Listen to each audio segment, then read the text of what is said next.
Grant Cardone literally picked himself off the floor at the age of 25 and dedicated himself to becoming a great salesman and an incredible marketer. In this video, I'm going to take a look at his human design to see why he's been so successful and to see what you can learn from him. Even before Grant started learning about sales, he was a natural. One of his first jobs was working on an oil rig. He was working 2 weeks on and 2 weeks off. Between shifts, there was a lot of downtime, so he joined a group to go out fishing. And during one of those fishing trips, they caught over 100 kilos of red snapper. It was way too much to eat, so Grant, heading home for his 2 weeks off, took all the fish and stopped at every fish market he could find on his way home. Not only did he end up selling it all, but he made more in that 3-hour journey home than he'd made in the previous 2 weeks on the oil rig. And this is all before Grant even considered becoming a salesman. In fact, it was going to be a while before he made the connection that sales was a career he even wanted to get involved in. He thought he was going to be an accountant and took that idea seriously enough that he left college with his accounting degree, along with $60,000 of student debt. But that dream didn't last long. He couldn't get himself a job, and it got to the point where he was about to start collecting unemployment benefit. Back then, Grant was a real punk. His dad had died when he was 10, and without any guidance, he started to drift, hitting the drugs hard from the age of 15. He got kicked off the baseball team, lost his girlfriend, and even his head teacher said he was a loser. So he wasn't exactly looking like future billionaire material. But he makes it out of college with his accounting degree, although he can't find himself any jobs in accounting. And any jobs he'd managed to get, he gets fired from all of them. Remember, this is the early 80s, and he's living in a really small town called Lake Charles in Indiana. So things aren't looking good, and just as Grant's about to start collecting unemployment benefit, his uncle Benson steps in and offers Grant a job at his car dealership. Grant joins, he thinks he's better than the job, better than the customers, and he hates working in sales. By this time, he's on a downward spiral. It's so bad, he's doing $500 a day of cocaine and anything else he could get his hands on. So it'll come as no surprise that he was hanging out with some real losers. One loser in particular set him up to get mugged. And when the attack happened, the guy beat Grant up so badly, not only did he end up in hospital, but he needed 70 stitches. Grant's lying there in the street at a seriously low point. He's 25, he's a drug addict, he hates his job, he's really at rock bottom, but he is alive. Now, I believe that rock bottom is an important point for many future entrepreneurs, and this turns out to be a turning point for Grant too. He makes the decision then and there to go to rehab. He starts reading up about sales from the experts like Jackie Cooper, Tom Hopkins, Brian Tracy. He didn't just read up about sales though, he really studied it. He watched all the courses he could, and he watched them to the point where he knew every micro expression in every sales scenario. Within 5 months of getting back to the car dealership, he was starting to make sale after sale. Things had changed. Not only was he good at sales, but he was enjoying it. He was making more commission than before, and he realized pretty quickly that if he could increase his commission in just a few months, he could go a lot further.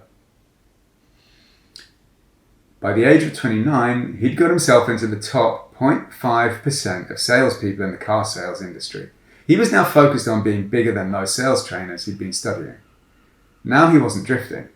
He was making things happen. And as it turns out, he was only just getting started. Even though he's making good money, he's still wearing $40 shoes and driving a rubbish car.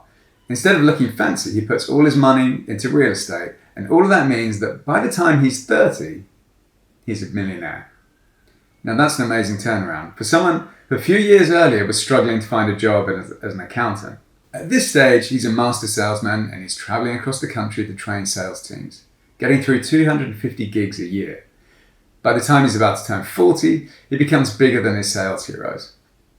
And his first thought is that he has set his goals too small. On top of the sales training business, he starts up a car sales business. He adds real estate business shortly after that. From a material point of view, he's got everything he could want. He's living in California, he gets to watch the sunsets from his jacuzzi, but he doesn't have a family. And in classic Grant style, he makes finding a wife his number one goal. So he sells his home in San Diego, and Grant, being a spiritual person, feels the call to move to LA, believing he'll find his wife there. The day he arrives, he finds Elena. It could be magic, except Elena thinks he's a bit of a donut. However, it's a great story about how they get together. It takes over a year of hard work from Grant, but he does it. And I'd love to do a video of Grant and Elena's charts together because I think there's some real gold in there.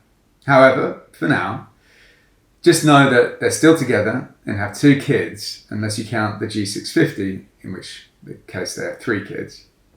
Since then, Elena's been helping Grant think bigger. He's got 5 businesses and billions in his real estate portfolio. With his non-stop energy, I can't imagine him slowing down anytime soon. So now let's take a look at his chart. I didn't have an exact birth time for Grant. However, his chart doesn't change dramatically through the day, so I'm going with a midday birth time, which makes him a manifesting generator. Not a surprise considering how much energy he has. He's a 3-5 profile with sacral authority, and he's a single definition. Although he's a manifesting generator, he's not a pure manifesting generator because he doesn't have the 2034, but he does have a motorized throat with 2 centers indirectly attached to his throat. The 3-5 profile is known as the martyr heretic. The 3 lines conscious in him and means that he learns through trial and error. Failure isn't a word in his dictionary because 3 lines see failure as a chance to learn, and they know if you carry on learning, then eventually you'll succeed. The 5 line is unconscious in him and is known as the heretic. As a heretic, you're seen as someone who can help people solve their problems, and that can be great as long as you live up to those expectations. But it's also a lot of pressure and can lead to you letting those people down. There's 5 reasons I think Grant's been so successful, and I want to go through each of these and see how it matches his chart. The first thing I want to look at is he's clearly a master salesman. Not only did he become bigger than his sales heroes, but if you saw him on Undercover Billionaire as Lewis Curtis, you'll know that he was able to persuade people like Matt Smith to believe in him when all he had was nothing apart from his phone. Is Grant so amazing at sales because he worked hard at it? Or is it something that he's got a natural talent for? The first thing you can see in his chart is that he's got channel 2644. This is called the channel of enterprise and runs from the will center to the spleen. With this channel, you'll have a gift for persuasion. Not only will you be able to sell anything to anyone, but they'll be grateful as well. Having this channel is going to make you a superstar at sales. You'll also be an expert at knowing what people need. And since sales is just great customer service, it's a massively powerful channel. You'll definitely want people with this channel on your sales team. Grant also has the 1034 running from the G center to the sacral. This is the channel of exploration. If you have this channel, you'll have unbreakable self-belief. You'll be a master at taking on the world by yourself, and you won't need anyone else around to help you. Plus, in Grant's case, he's a single definition, with all his defined centers joined up, which makes him very independent and explains why he had years of success as a sales trainer, giving all the training himself. However, when you create this level of success, people around you are always going to want you as their leader. In Grant's case, think about how that's going to work with the 5 line really well. The next thing that's made Grant so successful is his ability to focus. He's got an amazing talent for focusing on a goal and then sticking with it, no matter how long it takes. If you think about the way he's made money, once he decided sales was something he could make money in, he stuck with it. Once he decided he wanted his wife, he spent 13 months courting Elena. He goes deep instead of going wide. For a start, looking down to the spleen, Grant has gate 28. This is the gate of the player. If you have this gate, it means once you've decided on your goal, you'll do anything to achieve it. And your belief in yourself will be so strong, you'll sacrifice anything to get there.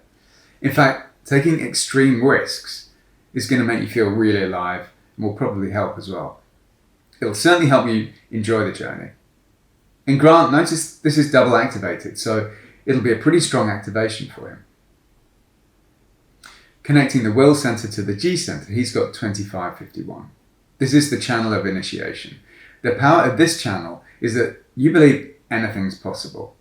You want to be first and you want to be the best. It gives you a competitive energy.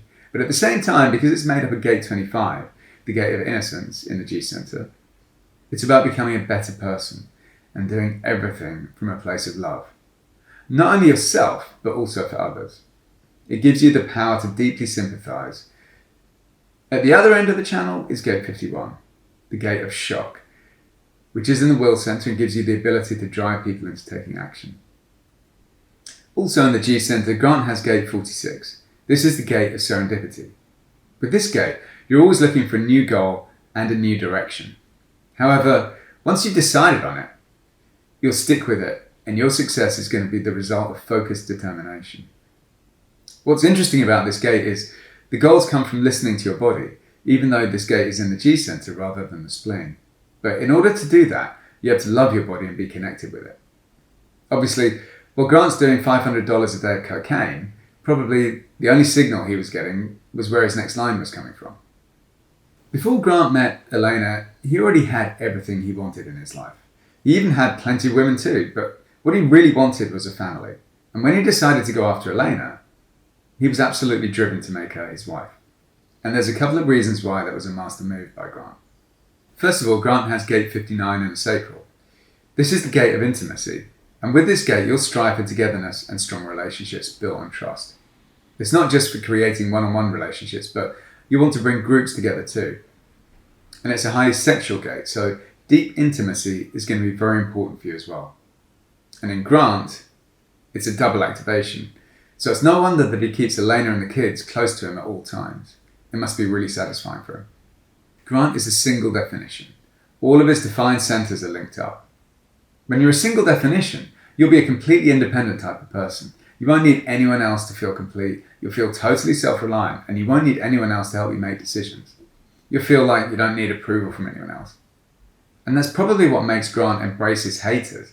He's got a saying that when you get attention, you get haters, but keep going and get more attention until you turn the haters into fans. He's also got a totally open head and an undefined root center. Those centers are the two pressure centers, mental pressure in the head and the pressure to take action in the root. With those undefined, you'll feel a lot of pressure from other people. The pressure to take drugs with his friends would have been immense. His solar plexus is also totally open with no gates activated. This is the emotional center. While having this open gives you the superpower of being able to feel other people's emotions, it could also feel like a burden because you're carrying around other people's emotions and being drawn into their situations. You'll want to help. With the undefined root, open head, and open solar plexus, that's opening you up to a lot of distracting and destabilizing energy. So having a solid foundation of Elena and the kids will help him focus. I'm sure he sensed that he wanted stability to help him focus, and also having an upbringing where he was fatherless in his most important years as a child will have made him want to settle down and create a tight family unit of his own. But what Grant got in return is a wife who helps him go for bigger goals. Grant says he wouldn't have got his private jet if it wasn't for Elena. Elena made him realise that having a jet would end up making him more successful, cutting down on airport time and making it possible to travel with his kids all the time. It was also Elena that pushed Grant to become a billionaire, so pursuing Elena and marrying her has been one of the best decisions that he ever made. The flip side to having an open solar plexus is that you can be in a constant search for feeling good. When you're a kid growing up and your dad suddenly dies, obviously that's going to be really destabilizing. And if you've got a need to feel good, it's not difficult to imagine how drugs came to be so important to Grant as he was growing up. On top of that, Grant's root is undefined. And not only is that going to open him up to pressure from his friends, but it can also turn you into an adrenaline junkie. You want that rush of adrenaline to feel alive. Obviously not great when you mix that drive in with drugs. Looking at Grant's root, he's got gate 41 activated. This is the gate of imagination. With 41, you'll never stop wanting new things, whether it's feelings or experiences. You want it all. Not great if your dad's just died and you're chasing getting high all the time. However, with gate 41, if you focus on what you really want, you'll be able to create whatever energy you need to achieve it. So when Grant came out of rehab and decided to swap his gate 41 appetite for success instead of drugs, he started doing really well. So it's a powerful gate as long as you're in alignment. One of the things Grant said after rehab is that when he's got time in his hands, that's when trouble starts. Idle hands make the devil's work, as they say. So ever since being sober, He's never allowed himself to sit still. He just focuses on growing his business. But while he was struggling in his dark days, the things that sent him on a downward spiral have actually been the reason for his success too. His Gate 41 has given him amazing drive towards his goals. His open solar plexus gives him a huge advantage when working with people during a sale. The things that can be so dangerous when out of alignment can become the reason for your success. Pretty crazy. So the last thing I want to talk about is how Grant makes decisions. As he says, the best decisions I've made in life are instant. And he believes the worst advice you can be given is to take your time, to think about it, or his least favourite, take baby steps. If you know Grant, you know that he's always going full speed all the time. So I'm sure it'll come as no surprise to hear that his doctors put him on lithium when he was 29. But as he says, winners move with speed and certainty. So I don't think he stayed on it for very long. Grant is a sacral authority, which means he'll know if something is right for him instantly. He'll feel that in his sacral centre. It's a way for generators and manifesting generators to tap into how they feel about something. If you ask yourself questions like, are you up for starting a new business? And then there's a positive noise or a negative noise. That'll tell you all you need to know.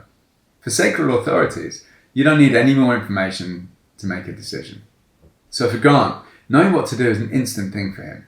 And being a single definition means he doesn't need to ask anyone else's opinion. He even says he won't ask Elena about whether he should do something or not because it adds another layer of complexity and only slows him down.